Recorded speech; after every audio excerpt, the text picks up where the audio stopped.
Hello and welcome to today's webinar, Preparing for an Attack, the 4 Steps to Building a Cyber Resilient Organization. This event is brought to you in partnership with Taos, an IBM company, and Palo Alto Networks. It's a scary time out there for anyone who's responsible for protecting your company's networks and data. In the threat landscape today, it's not if your organization will sustain an attack, it's when it's going to happen. So we all need to be doing whatever we can do to ensure our organization is more cyber resilient. We need to be optimized to recover from attacks. And it's not going to happen unless you build a strong security strategy and, just as importantly, adopt it in your organization as something that's living and breathing and incorporated really into everything that you do. And that's why today's topic is so critical. Now, before we get started, there's just a few things that you should know about the event. My name is David Davis of ActualTech Media, and I'll be serving as the moderator. This is going to be a great panel discussion between our presenters, and we encourage your questions there in the questions pane. We'll be doing a dedicated Q&A session at the end of the event, and to help encourage those questions, we also have a Best Question prize, which I'll talk about in just a moment. I also want to encourage you to check out the Handouts tab. It's there that you'll find a number of resources on today's topic. We all need to make sure that our organizations are more cyber resilient, so make sure that you check out those resources and post your question in the questions box. At the end of the webinar, I'll be announcing the winner of our Visa $300 gift card door prize. If you're watching this on demand, of course, the drawing has already occurred. The prize terms and conditions can be found there in the Handouts tab. And as I mentioned, we also have our Best Question prize for a $50 Visa gift card. Prize winners will be selected and contacted after the event. And with that, let's now move into our discussion with our expert panelists. I'm excited now to introduce you to today's expert presenters. First, welcome Mr. Peter Newton, Senior Vice President of Professional Services at Taos. Peter? Thanks, David. Pleasure to be with you all today. My name is Peter Newton, Senior Vice President of Professional Services at Taos, an IBM company. I'm a 30-year veteran in an IT professional services space. I've spent my entire professional career delivering and managing complex IT solutions for large and small customers across the globe. So my background is in building and managing high-functioning teams that provide world-class IT services and satisfaction. If you can't deliver with high customer satisfaction, I think we all know pretty soon you're going to run out of customers. While the technology we manage may change over the years and the processes and methodologies used to deliver them may change, but what doesn't change are the people. The key to building a world-class team is surrounding yourself with some bright minds. And so joining me today are two of the brightest in Larry and Steve.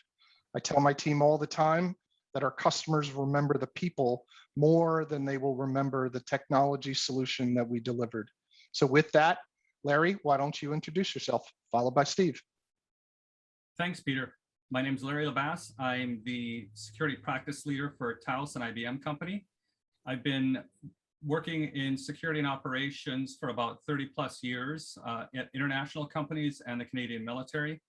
My background is I've developed, designed, implemented, and managed security architectures worldwide, as well as the teams that manage them. Hi, everyone. Thanks, David and team. I'm Steve Januario. I've been with Palo Alto Networks now going on 7 years, and I lead the digital experience group. I've worked both in the corporate and the government sector for over 20 years now. During that time, I've held different roles and worked in many areas of IT. Back to you, David. Awesome. Well, Peter, Larry, and Steve, it's great to have you on the event today. Let's go ahead and kick it off with our first question. And that is, what is the threat landscape today, and why do organizations need to think when, not if? Steve? I think the question is more of how material is your attack going to be, not when or if. And a good friend, Rick Howard from the CyberWire, is the one who came up with that a couple years back. So I'd like to take credit, but he's the one who came up with it. InfoSec teams are traditionally small And as a result, they have to pick and choose the most critical areas. So in order for them to, if they're thinking if or when, they should be really focusing on how material and securing the most important parts of the area of the company. Got it. Okay. And then next question I want to ask you, Larry, and that is, why is ransomware on everyone's mind right now? Well, there's a couple different reasons. Of course, you've got the typical media blitz happening, everything from solar winds to, the Colonial Pipeline hack to even some more recent issues. And I think everybody's focused on ransomware when they need to be really looking at the larger picture, because there's a number of changes coming. For example, there was just the health kit issue, which could potentially expose 61 million potential people's patient records and privacy records. What's happening is some of the laws are changing, and they're changing for the better. A lot of the laws are first focusing on the federal government, meaning the federal government's holding itself accountable, the California government's holding itself accountable, in addition to the privacy laws that have come about. Everybody's familiar with the California Privacy Acts that have recently been in the past few years, not only implemented, but they're enhancing them. But there's more coming. We all are aware, for example, we had the Sarbanes-Oxley Act, and that started holding people accountable for the financial records. Well, that has a cybersecurity portion to it as well. But recently now in Connecticut, they've introduced a law that is waiting their governor's signature, which gives a company the ability to have a plausible defense of we were ready for a cyber attack in the case they do get an attack, and in the case that they are affected to a point where there may be lawsuits. So it actually gives them a defense, which as a executive, if you do not choose the appropriate cybersecurity framework and implement it, you will be held accountable in that state. And there's other laws coming around the country. There is probably about 60 or 70 different laws coming in over the next 2 years, which can affect the C-suite in holding the C-suite accountable for cybersecurity incidents. Wow, it's a concerning time here to be an executive in the IT world. And so I'm curious, Steve, from your perspective, what are you seeing with your clients? Are the threats escalating? Yes, they are. And ransomware is not something new. These tactics are just becoming more enhanced, and they're getting more aggressive. So we are seeing them escalating. They're really upping their game with scare tactics and trying to convince people to not go to the authorities, threatening to release their info. That's becoming a much bigger thing. The FBI just recently found over 100 variants that reached over $300 million in just the first half of the year. So to put it in perspective, recently Harvard, the top school, one of the top schools in the world, was attacked by ransomware. So it's definitely escalating very fast. Wow, scary time. So I want to ask you, Peter, for your advice on this. I mean, if an organization has an attack, first off, what should they do? And then second, what should they do to try to prepare themselves? Great question, David. So let me answer the second part of that question first. It's absolutely critical for every organization to have a plan on how to respond when a cyber attack occurs. We all know the expression, failure to plan is planning to fail, right? So there are no truer words when it comes to the possibility of a cyber attack. During the heat of the moment, tensions, they're bound to be high, right? And so this can lead to emotional or irrational conclusions. Those decisions at that time can have serious consequences. You need to create a script and stick to it. So you must think through the possible scenarios that might occur, identify those key assets within your enterprise, and spell out an attack-specific response plan. Those actions would not only include well-defined communications, but also action plan for remediation. If you resolve to make decisions on the fly and in the moment, you're doomed to fail. Each enterprise is unique in how it would respond, but what I would say to address your first question, without a doubt, I would contact law enforcement professionals. They are critical to the overall remediation effort. I think another data point that needs to be called out here as part of the planning process is having a solid succession plan. That's also key to success, because you don't want to be caught flat-footed should your CISO or other executives step down or move on to another opportunity. We've all read the countless reports that cite data points on the the frequency of cyber attacks, anywhere from 30 seconds to every 30 seconds to every minute. The targets of those attacks are, largely targeted at small to mid-sized businesses to the tune of 50%. And the financial impact, the incident, can cost enterprises tens of millions of dollars, small or large. Those are big dollars. So David, if you combine the almost statistical certainty of being attacked with that financial impact, if that doesn't get your attention, I'm not sure what will. Enterprises large and small must take steps to become more cyber resilient. Absolutely. Yeah, some very frightening statistics there. And I mean, the topic of this event today is organizations, becoming more cyber resilient. So let me ask you, Larry, what is it that makes an organization cyber resilient? Sure. And that's a kind of, I'll start with a simple answer on that and then break it down a little bit for folks. Basically, being cyber resilient, it means how well prepared are you to recover from an incident? Because as we've mentioned before, you will have an incident at some point, whether it's ransomware, whether it's somebody, leaving a password off of an S3 bucket and you have a privacy breach, whether it's you have an employee who it becomes a bad actor internal in your company and needs to be dealt with. You will have something at some point that you need to deal with, and how well you deal with it, how well prepared you are for that incident will determine how cyber resilient you are. And there's a couple of elements that you really should think of when you're thinking of cyber resiliency and where you're at with your journey as a company, because it is specific to your industry and even your company sometimes. For example, manage and protect. I know that a lot of people do look at that as a basic, but still how you do that really depends on the type of space your company is. Identity and detect. That's another kind of one you'll hear a lot of cybersecurity individuals talked about, is not just protecting, but being able to identify threats, detect when something goes wrong. Where they kind of start to fall off a little bit, a lot of companies, is respond and recover. That's one of the that's one of the key critical points, is you have to be able to respond and recover well. SLAs, what time and point recoveries, can you continue the business, disaster recovery and business continuity, and then really govern and assurance. And this doesn't necessarily apply if you're under some sort of regulatory body or if you're under something like HIPAA, PCI, whatever. This is actually your own internal governance, meaning you get what you inspect. Do you test your plans out? Do you test your strategies out? Whether it's monitoring and detecting or recovery. Again, it goes back to, and I'm using an old military axiom here, but you get what you inspect.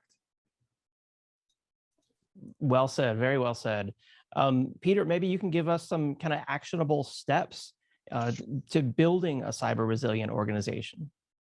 Great. So when we think about to build out a successful cyber resilient organization, there are four main pillars for success. The first one's pretty obvious. It's strong. It starts with a strong security strategy. Simply put, you must have one. It's table stakes for any enterprise. You cannot be left flat-footed without a proper strategy. So no longer is it just technology focused, although tech is still a big part of it.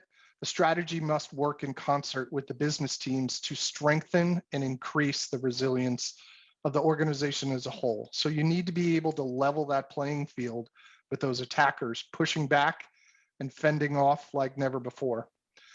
The second one, you also must get to that top-down buy-in. Cyber resiliency cannot be an afterthought. CISO's impact on organizations today are more important than they've ever been.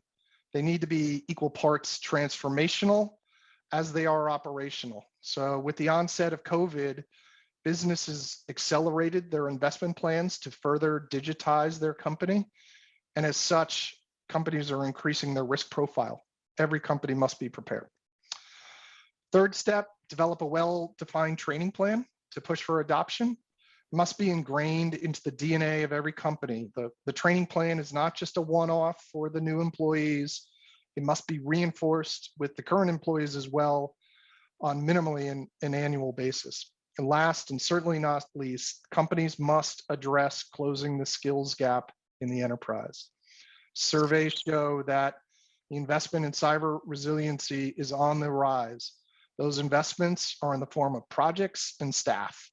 And whether you're looking to hire key roles to address the gaps or find an expert partner to support your needs, it's important that each company decide one way or the other. Alternatively, companies can take a hybrid approach where they have plans to hire maybe down the line or in a few months, but there are some critical needs that they need a trusted partner to fill in some of those short-term gaps immediately. Excellent, Peter. Thanks very much for those steps. So, Larry, let me ask you this. The first step that Peter mentioned was a strong security strategy. So what makes up a strong security strategy? Thanks. There are several pieces to a strong security strategy. And the first and most important is having a vision of what you're trying to accomplish. And that vision really needs to be aligned with the business. Sometimes it can be as simple as building security into the DNA of the company, and then you can break it out from there. But it's really critical to understand where are you trying to drive the car, if you want to put it into an automotive aspect. From there, you need to break it down into something that is manageable, something that is directed, and something that works for your business. To give you an example, what kind of works for some businesses is being able to look at the risks of the product, for example, and analyze those risks, and then come up with a plan to mitigate those risks. Some other companies work off of analyzing the entire corporate strategy. But again, risk is another part of a good security strategy, analyzing it and then governing it, sitting down and having a plan to govern the risk, knowing where you're going, what the risks are to get there, what the risks are to the business, and how to mitigate them. Another part of a good security strategy is communications. You need to communicate the strategy out. It can't just be something that you create, you show the board, you show your exec staff maybe, and then that's it. You have to communicate it out to the entire company. You can start with the board and the exec staff, but eventually you are going to have to communicate to the rest of the company so they can get aligned with it and get on board with it. And then the last element of a good security strategy is a strategy that reviews itself. You need to go back, and whether it's every quarter, every 6 months, or at least once a year, and review the strategy, because your business will change, your threat landscape and your risks will change, and even your staff may change. Well said. Yeah, thank you, Larry. Steve, I want to get your perspective. What are some best practices for a strong security strategy and how to reduce risk? Yeah, David, simplifying the landscape and reducing the complexity is always top of mind when it comes to, a strategy for reducing risk, but then automating as much as possible. So automating access management and identity management, those really help. I have teams that are focused on what can be automated. So they're constantly looking at opportunities to automate and increase that security. Automation is a lot of work, though. It takes a lot more work than having people manually do it. So it does take time. And then, of course, providing good training for everyone in the company. Yeah, great advice there on the best practices. I mean, I'm sure some folks out there in the audience might be getting a little tired of hearing buzzwords like automation and zero trust and innovation, but why are they still important, or are they still important, Steve? Yeah, I know everyone's getting tired of hearing them, but there's a reason for that. They're still pertinent. They're meaningful. And why they still are buzzwords, if you're not looking at those, at least some of those areas, and implementing things in those areas, then you're probably falling behind. Yeah, absolutely. And I mean, let's now talk a little bit more about creating leadership buy-in. I know we've mentioned it briefly, but Larry, why is leadership buy-in so important? So if you start taking a look at it as if it's a project, any good strategy needs to be implemented across the company. And if you don't have leadership buy-in, you more than likely will fail. And it starts right at the executive suite. Number one, because if you're getting the buy-in of the execs, that probably means you have the buy-in of the board. So it can start off as something as simple as funding. Maybe you're starting from scratch and you need to build a security team or hire one or partner with one.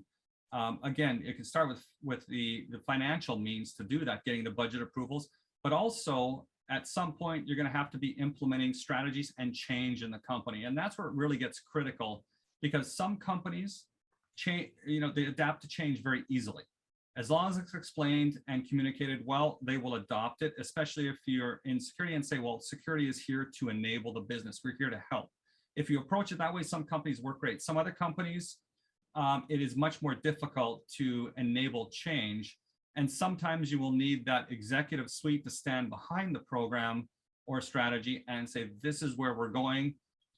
It's rare, but it does happen where they have to say, we must do this. Sometimes if there's a compliancy, that's easier. But most times it's actually going to be the social structure of a company. It's difficult to take a company where everybody has access to everything for so long and enact change. It's kind of like, where you're giving the credit cards to the kids. They've always had access to go buy whatever they want, and now you're giving them a limit. There's going to be complaining, there's going to be issues, and it's same with security and actually many, many different types of programs. Again, that's why the org social structure and having that executive background really is key to helping the organization change, because change will have to happen for you to implement any sort of cyber resilience to a certain extent. Got it. So the leadership has to really buy in, that executive sponsorship and faith in this cyber resiliency strategy for the company is so important. Steve, what about individual team leadership? Yeah, David, the IT teams and InfoSec teams traditionally have butted heads. I give the analogy many times where, InfoSec will throw the grenade over the wall and then run away, and IT is stuck having to deal with it, trying to determine, do they impact the performance and the experience, or by implementing very strict guidance or resilience, or vice versa. So it starts at the top of those teams. They need to work together, because at the end of the day, they're working to protect the company assets. That's the common goal. It's not to work against each other. Okay, so the leadership has got to buy in.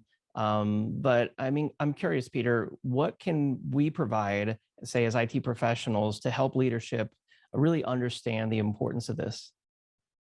Thanks, David. I touched on it a little bit earlier. It honestly really does not need to be that complicated when presenting to the executive leadership team. The numbers speak for themselves. The data speaks for itself. The data presented from multiple independent and reputable sources all reach the same obvious conclusions. The number of attacks, the frequency of the attacks, the financial impact, the cost of reputational risk, and the amount of downtime are all on a rise, and a steep rise at that. And so it should be pointed out when you read this, some of those data points, some of the accuracy could be questioned a little bit, only because a strong number of incidents go unreported, which just means that the data or the evidence is, and the problem is actually worse than is being reported. So setting aside those market studies for a moment, Larry touched on it as well. Hardly a day goes by where there's another news story of a company being hacked, and one word comes up over and over from the CEOs that are called to the table, and they all invariably say it was preventable. Okay, so just a few weeks ago, we saw on the cybersecurity summit at the White House, at this meeting, some of the titans of industry, including Google, IBM, Microsoft, Apple, ADP, and a whole prominent list of financial services companies were there. Each of those companies universally agreed that significant investments were required from all of them. Some of those investments could be in the billions. Obviously, if you have the attention of the White House, you all know it's a pretty big deal, right? So at the end of the day, we all have a joint responsibility to protect our customers, but it hits home for all of us.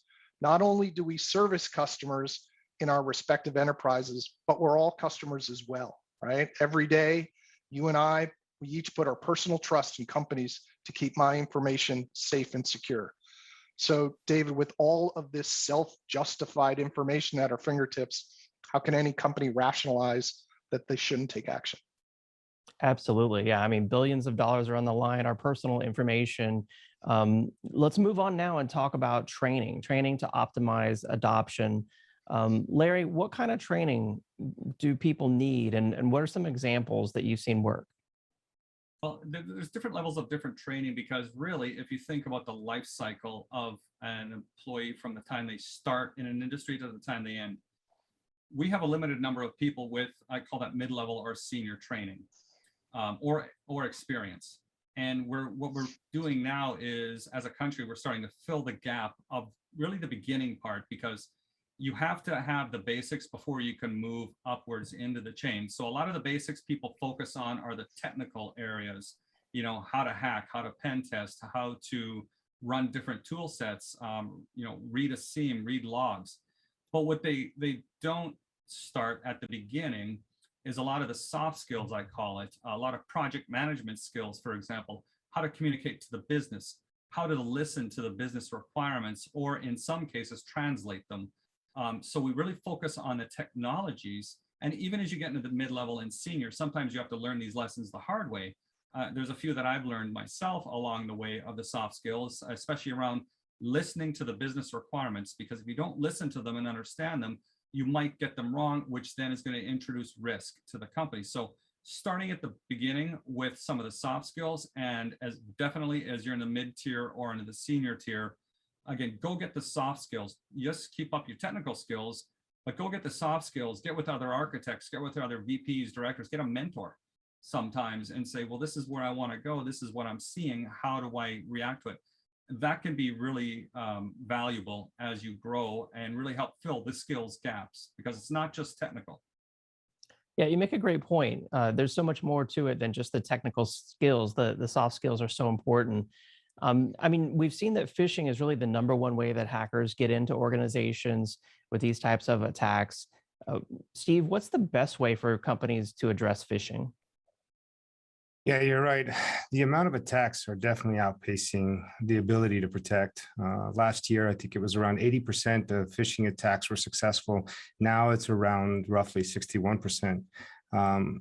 While it's good that the number has come down, and that's mainly because people are starting to see more and more of it and they're starting to get used to it, it's still a very important thing to focus on training. Training is one of the #1 things when it comes to phishing.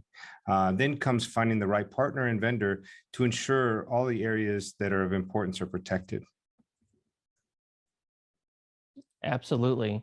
And I mean, companies are really struggling to find people who have the right skills to help them. Steve, why is there a skills gap in cybersecurity right now? You know, anyone who's been in this field for a while has been hearing this, that I think it was 3 years ago, they were saying that there was over 3 million jobs that were going to go unfilled in cybersecurity alone. Look, cybersecurity staff is overloaded, and it's been that way for a while. Tools are becoming complex, and there just aren't enough people to do the job well. And I know everyone always talks about what's that next big innovation, what's that next big thing that's going to come around the corner. You know, the latest one was, of course, zero trust. But I feel that the biggest thing is talent, and I think it's been that way for a while. Continuing to look at, well, being able to find the right talent for the right job, and with this shortage is going to be that next big thing. I mean, Microsoft, Google, and IBM committed to training over 100,000 people in cybersecurity this year, and we've heard of Amazon saying that they're going to hire 55,000 tech workers alone. That's just one company. So all that put together is, I guess you could say, a recipe for, you know, a shortage in talent, and we need to continue to find ways to find that right talent and educate them and train them. Great point. Yeah, I mean, we can't keep the organization secure and cyber resilient without the right people and the right skills. So, Larry, if we could close the skills gap or make it smaller at least, what would be the benefit? Well, the biggest benefit is going to be reducing your risk levels, which improves your security posture, and that will hit several other areas, again, of risk as well. That's the largest benefit. For example, if you have people who have the appropriate skills, the appropriate training, one of the biggest risks is documentation. Most companies do not have appropriate documentation for that, which affects your ability to recover. And that's one of the key points about documentation. It's not just for how to run it, but it's or train new people who are onboarding, but it's also how to recover. Without that documentation, you may miss something and a critical piece of the business is affected. Same with onboarding. You know, again, if onboarding people is simpler if you have the right people to help train them. Right now, it takes an average of 4 or 5 months for a cybersecurity individual to get really integrated with a company. Well, if you have other folks with the right skill sets, you can pair them up, match them together, and they can mentor each other, and you can reduce that time. And then that involves, it gives you a cost reduction. So not only does it reduce your risk, but then it also introduces cost reduction because now the person is more productive and effective faster. But also by closing the skills gap, your entire team can actually look for ways, as Steve just mentioned, about automating, not only automating security, but a lot of what goes around in security is simplifying things, reducing complexity. And that's kind of another critical piece of it. The more you can reduce complexity, the more secure you are. And the last area, by having enough team members or the appropriate skills on your team or a partner with those skills, back to Peter's point of succession planning. Sometimes things happen and we don't, they happen unexpectedly. Having appropriate folks with skills, whether it's somebody has maybe they have a baby, maybe something worse happens, maybe they need to take a vacation. Again, that succession planning means you're not going to have a gap at the company and raise your risk level. Got it. Okay. So we got to close that skills gap. We need the right people with the right skills. And along those same lines, I know many of the folks on the event today have heard about this thing called the Great Resignation, where people are leaving their current job to find a better job. How is that affecting cyber resilience, Steve? Yeah, David. While it's probably a good thing for people who want to find a job in cybersecurity, this massive tech shortage is really impacting the cyber resilience of companies. They say that 8 out of the 10 most successful companies now are tech companies. So these turnovers create gaps. And as Peter mentioned earlier, if you don't have a good succession planning in place, that's going to leave opportunities for these hackers to get in. So one thing to remember is that you're not alone. A lot of companies are going through this. So having that partner that can come in and help develop a continuity plan or assess the infrastructure is key. Absolutely. And so, I mean, we talked a lot about the challenges around cyber resilience today. And I'm curious, how can Taos and Palo Alto Networks help specifically? Peter? Sure. So when I think about how Taos can help, I'd like to use an analogy. So let's say I wanted to climb Mount Everest. Could I train on my own? Could I practice and develop the necessary skills to get to the top of the mountain and return home safely? Sure, but it would be timely, it would be costly, it would be risky. Or I could hire that Sherpa for $1,000 on the side of the mountain that has summited the mountain hundreds of times. By engaging that Sherpa, I reduce my risk, I allow myself more time to focus on my business. So that's Taos. We're that trusted digital Sherpa that could get you up to the top of that mountain. So at Taos, we're a services company. We don't sell hardware. We don't sell software as our primary go-to-market focus. We sell solutions in the form of human capital. Service business is hard. There's no two ways around it. To win in this business, you need a partner who is focused on your best interest in mind. You need a partner whose primary focus is your customer satisfaction.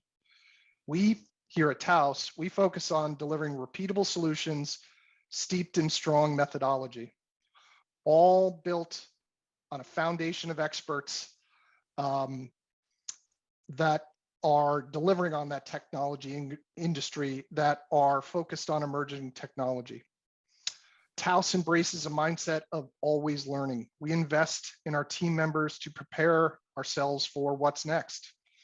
So again, I often tell my team members, if you're not moving forward, you're moving backwards. So that's that constant learning methodology that we have at Taos. So at Taos, we also have the mindset, we're only as good as our last project. We work hard to earn the right for your repeat business, and we're pretty darn good at it. So Taos would love to partner with you to solve some of your pressing security needs. It all starts with a security posture assessment that will be mentioned at the end of this presentation. So Steve, your thoughts? Yeah, Peter, if Taos is the Sherpa, then Palo Alto Networks is the REI of security equipment and services. We provide one platform that simplifies the landscape for InfoSec teams So giving them a better chance of creating that cyber resilience. Excellent. So, I mean, if folks are interested in this, and they're interested in improving their cyber resiliency, and what they learned about on the event today, really resonated. Peter, what's the next step that they should take? Sure. A call to action which is a special offer to all the attendees on this webinar. We are offering a free security assessment for those attendees, for those that are interested. We'll come into your organization and offer you a free day to look at your security posture and provide some suggestions on some remediations or some action items for your enterprise. Excellent. Sounds like a fantastic opportunity that could help so many companies out there, better secure their organization. And with that, I think it's time to go to our Q&A. Great presentation, Peter, Larry, and Steve. I really enjoyed chatting with you. It's now time for our Q&A session with the audience. Let's see, we've got a lot of great questions coming in. First question, this one's for you, Peter. They're asking, what might be some of the top challenges when it comes to handling cybersecurity if you go to, the route of doing it on your own? Thanks, David. It's a great question. So some companies can try to deal with cybersecurity concerns on their own and relying on some in-house skills to do that. However, many deal with some, consistent obstacles if they try to go on their own. And some of those obstacles include limited visibility and multiple tools that just complicate the landscape because you got multiple clouds that you're managing. In addition, you could have lack of cloud expertise and trained expertise. That is also a key obstacle that we see often. Another is scattered data and apps across a siloed cloud environments. Application dependencies can bog down your migration efforts. And last, there's often when we see runaway cloud spend that creates budget waste. So these are common issues. But working with a partner like Taos, we can help you navigate through some of these common challenges. Excellent. Yeah, it's kind of a lonely route sometimes to do it on your own without a trusted partner, someone who's been there before. So that's great to hear. Let's see. Here's a good question. This one's for you, Peter. They're asking, how do organizations end up with shadow IT, and how does this create a security gap?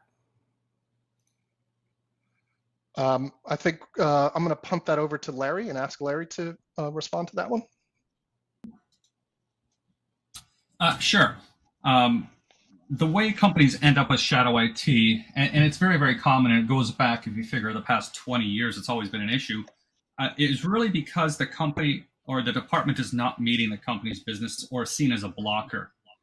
Before, I've got experience both in operations and security, and before in IT, when we wouldn't be meeting the needs of a business, whether it was, sometimes purchasing hardware, sometimes software, sometimes some sort of new product they needed, some parts of the business would just go around us, for example, in engineering, instead of being seen as a partner. So that is happening with information security, or I usually now drop it from information and just say security, because security is so much more than just protecting the information.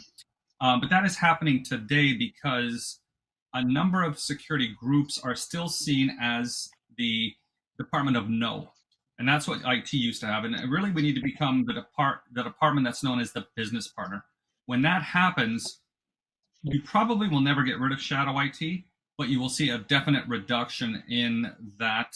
The business will start coming to you for solutions, for answers, for help. I see this at many of my clients. Once I come and introduce this to them, introduce it to their teams, all of a sudden the business is coming to them, which then also improves your security posture because now they're partnering with you earlier in the requirements process for figuring out what they actually need and what they're trying to do especially. Yeah, great point. You don't want to work in the department of no, and that's not going to be a business enabler either. We really need to enable the company to be more successful and competitive. So excellent point, Larry. Let's see. Another question Mark is asking here. Does Taos offer training for end users besides IT staff? Peter, you want to take that? Sure. Yes, we do. Taos loves to partner with our customers in providing trading services. As we mentioned during the presentation, we have a lot of repeatable offerings in the security space that we feel can support you.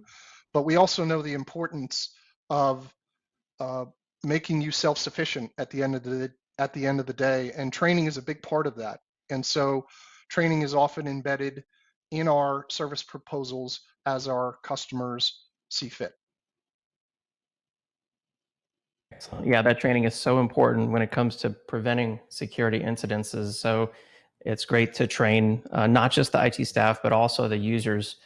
Let's see, here's another good question.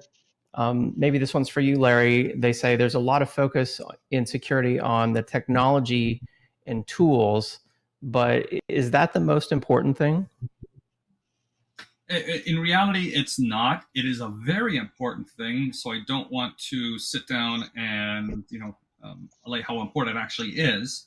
For example, if you're using an antique car versus a high-speed Porsche to try to go on the Autobahn in Germany, you're probably not going to get there as fast. But what's really important is looking at the processes and the people. People are the most critical thing, though. If you have the right people and they are excited, they are maybe experienced. They don't necessarily have to be fully experienced, but if they're also willing to learn, and that's one of the things we really look at Taos is what's your willingness to learn. It's not your capability, it's your willingness. That will actually help you, because then they're going to focus on really the bigger picture, which is your posture is the most important thing. Your posture is really affected by your strategy and your processes. Those come with the people that you have. And then the technology should be a tool that you use to satisfy or meet the business requirements that are defined by your processes and your strategy. Tools are important, definitely, and especially keeping up-to-date tools. I do want to mention that. It's just not about being patched. It's about tools that really are looking at the current threats and the future threats. But more importantly, it's really the people that is the enabler of everything else below. Yeah, that's very well said. I think, all too often in IT, we focus on the next silver bullet, or what we think is the next shiny tool that's going to save the day. And instead, we need to look at the bigger picture, look at the strategy, look at our people. So excellent point. Another question here, maybe this one's for you, Larry. They're asking, when it comes to recovering from a cyber attack, how do you know if you're really ready? Is it like a disaster recovery, preparation where you need to do like a full scale recovery test with your cyber resiliency plan? So this really comes down to the processes and strategy you define it. And I would say part of my background is former military, and we always train.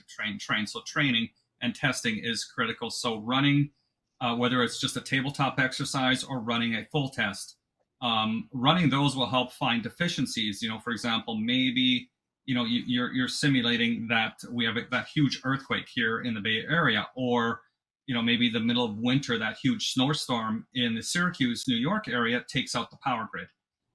Running those kind of simulations not only helps you test your technology out, but also finds flaws in the process. So if you're just testing, can I recover? Yes, that is a good thing. And yes, I would suggest, a full-scale recovery test if feasible, and that's the key point here. If you will not hurt the company or cause it an outage or require an outage, or really financial. For some smaller companies, doing a full-scale outage means going off for a day, which would just harm the business financially. So really, I would agree running a full test, but continuous testing, whether it's monthly or quarterly, and then really sitting down and analyzing the outputs. Do I need, did everybody in the company know who they have to contact? For example, we have a database outage that takes the website down. Well, do we inform the VP of marketing? Do we have a disaster recovery plan, or do we have a business continuity plan in place? Do we need maybe to have a secondary site or a secondary region in AWS or GCP or whatever you're using at the time? Really sitting down and running those will help you identify gaps and solving those gaps. You will never, ever be fully ready. There will always be something new or something unexpected. COVID's a prime example. None of us really expected it to come this fast, this far. However, if you've practiced, I'll give you an example. One client of mine, they had just finished a full VPN test 2 days before the governor of California gave the stay-at-home order. And so by doing that test, and they didn't know he was going to do that, they actually found that they were ready. So again, doing the continuous testing is definitely key, but you will never be fully ready, but try to be as ready as possible. Yeah, great advice. Great advice. Thank you. Let's see. Here's another question. This one's from Edward. This is a multi-part question here. Edward's asking, what are some of the quick wins you've seen in organizations that want to implement an effective zero trust extended architecture into their environment? Zero trust is often put forth as a buzzword and a question organizations might have, as well as just where do I start? Any advice on that? Maybe Larry? Sure. Zero trust is a buzzword. It is useful. It's been around for 10, 12 years. I like the fact that people have finally started taking it past networking and look at architecture. You have to be careful in that you can damage the business. If, again, it goes back to the old saying, if you have a fully secure business, your business can't do any business. So what I would say is, if you're looking to go down the zero trust path, start with a couple of simple things. For example, role-based access is a nice one. Sit down and evaluate it. Understand that you will never, ever be able to be at fully zero trust. You will have to have some exceptions, whether it's for service accounts, whether it's for services, or maybe some individuals. Maybe you're a large company of 25,000 and you've got a small group of 5 who need extended permissions for XYZ application. That you don't want to modify your role-based access for, but you want to have an exception process for those, because it doesn't make sense to do 5 out of 1,000 and change your process for it. Again, you've got to look at the business side of the house. But if you really want to tackle some things, I would start small. For example, if your company issues your employees laptops and requires your employees to use those laptops, start looking at hardware verification. Something as simple, if you're using Okta, Active Directory, other things, just verifying that the logins that your employees are doing are actually on the equipment that you've issued them. I've run into many clients where they all have VPNs and say, yes, we're protecting ourselves by VPNs, but they're not actually validating that that VPN client hasn't been put on the person's personal laptop, because they have 3 monitors connected to it and like working that way, rather than seeing that the company laptop's always logging in. Start with something small like that, and then you can work your way up. Then you can work your way up to a VPN, for example, without split tunnel.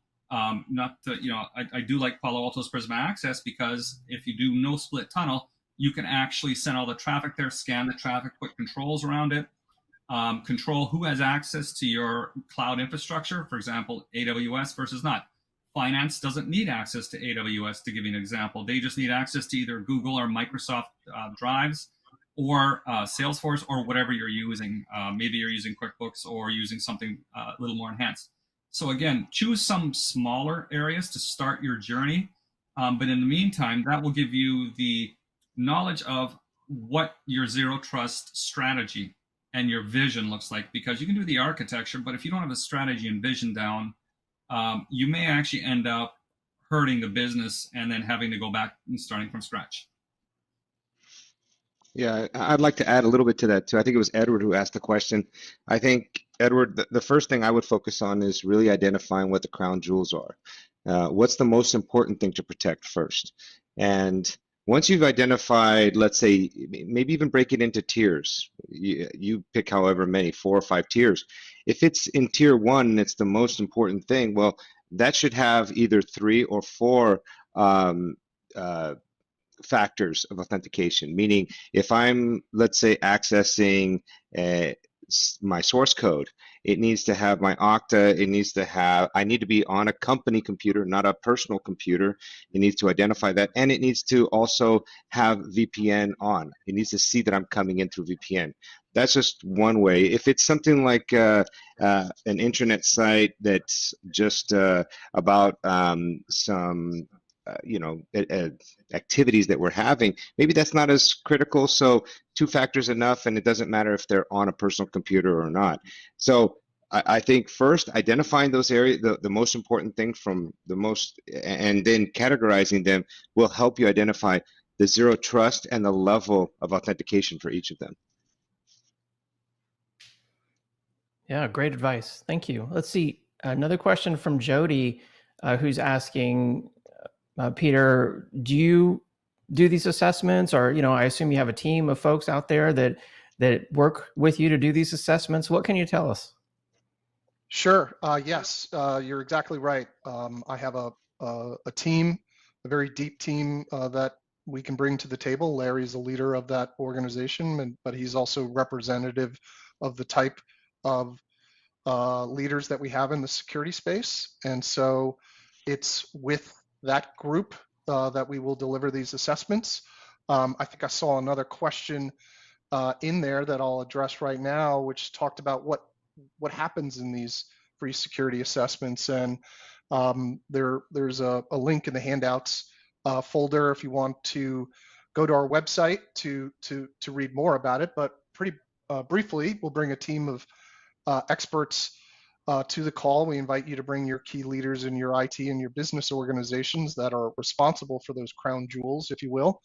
And we're going to have discussions around compliance and security regulations and frameworks, right? And where are those potential vulnerabilities in your organization? Where are you susceptible? And where you need to build that resilience, right?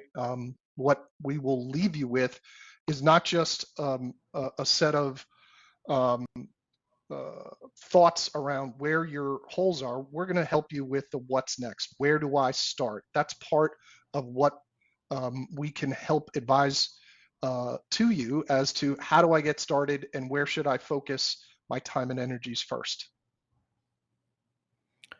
Excellent. And I think this is a great place to point out there in the handouts tab is the link to that free Taos security assessment. You can sign up for that. Just a few quick questions there on that page, and the experts from Taos will contact you to chat more about that security assessment. So don't forget to do that there in the handouts tab. And there's also a link to get started with the Taos group. And that link is also in the handouts tab as well. So make sure that you check that out for additional information. I want to thank, of course, our panel of experts, Peter, Larry, and Steve. It's been great having you on. I learned a lot about building a cyber resilient organization. Thank you so much.